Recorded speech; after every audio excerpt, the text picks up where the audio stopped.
காலை வணக்கம். இன்றைய மலரும் நினைவுகள்.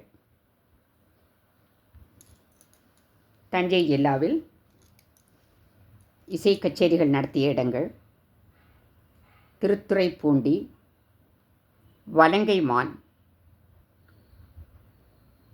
விநாயகர் கோயில், கும்பகோணம் சாரங்கபாணி கோயில், சக்கரபாணி கோயில், அதை சுற்றியுள்ள கோயில்கள்.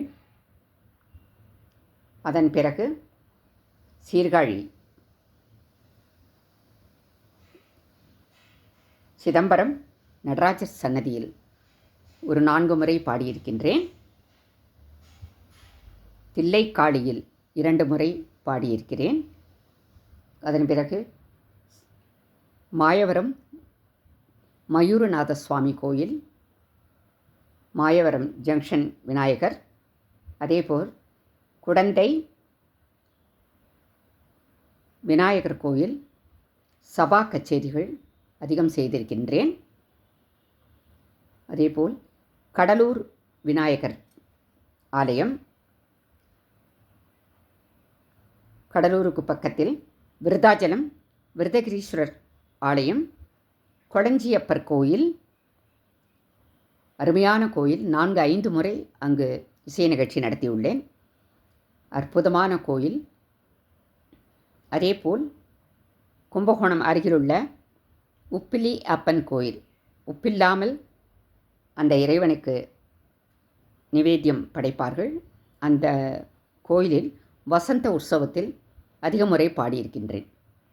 அந்த கோயிலுக்கு சென்றால் நிச்சயமாக பெண்களுக்கு திருமணம் நடக்கும். அதன் பிறகு நாச்சியார் கோயில், திருச்சேரி சாரநாத பெருமாள் கோயில், அதன் சுற்றி வட்டாரத்தில் இருக்கக்கூடிய அருமையான கோயில்கள் அதிகம் உள்ள இடம். கோபுர தரிசனம் கோடி புண்ணியம் என்று கூறுவார்கள்.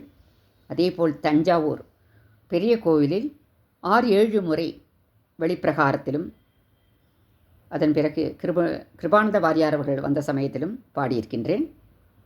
ஆச்சாள்புரம் என்ற ஊரிலும், அதேபோல் மன்னார்குடி ராஜகோபால சுவாமி கோயிலில் அதிகம் பாடியிருக்கின்றேன். மன்னார்குடியில் அருமையான ஒரு தெப்பத் திருவிழாவில் 4 முறை பாடியிருக்கின்றேன். பாமினி என்ற ஒரு சிறிய கிராமம், அங்கும் பாடியிருக்கின்றேன். அதன் அருகில்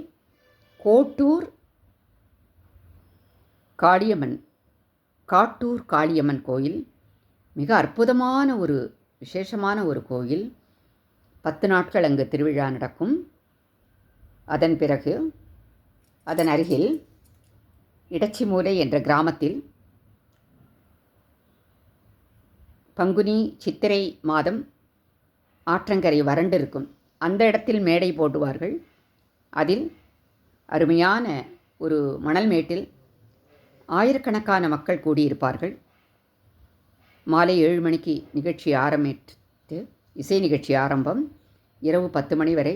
அதன் பிறகு நாதஸ்வர இசை நிகழ்ச்சி, அதன் பிறகு கரகாட்டம். விடிய விடிய அந்த கோயிலில் இசை நிகழ்ச்சிகள் நடக்கும். கிராமத்தில் அத்துணை மக்களும் பார்த்து ரசிப்பார்கள். அதன் பிறகு வருடத்திற்கு ஒரு முறைதான் அங்கு இந்த இசை நிகழ்ச்சி நடக்கும். அங்குள்ள கோயில்கள் சிறப்பு அம்சம் என்னவென்றால், மக்கள் கிராமத்தில் விவசாயம் முடிந்த பிறப்பு அந்த வெயில் காலத்தில் மாலை நேரத்தில் இசை நிகழ்ச்சிகள், கலை நிகழ்ச்சிகள் காண்பதற்கு அப்பொழுது பொழுதுபோக்கு எதுவும் கிடையாது மக்களுக்கு.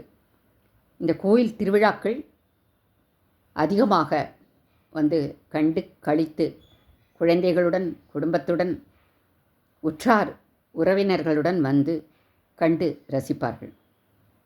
இன்றைய தினம் என்னுடைய மலரும் நினைவுகளை இத்துடன் நிறுத்திக் கொள்கின்றேன். நாளை வேறு ஒரு மலரும் நினைவுகள் சந்திக்கலாம். மிக்க மகிழ்ச்சி. நன்றி.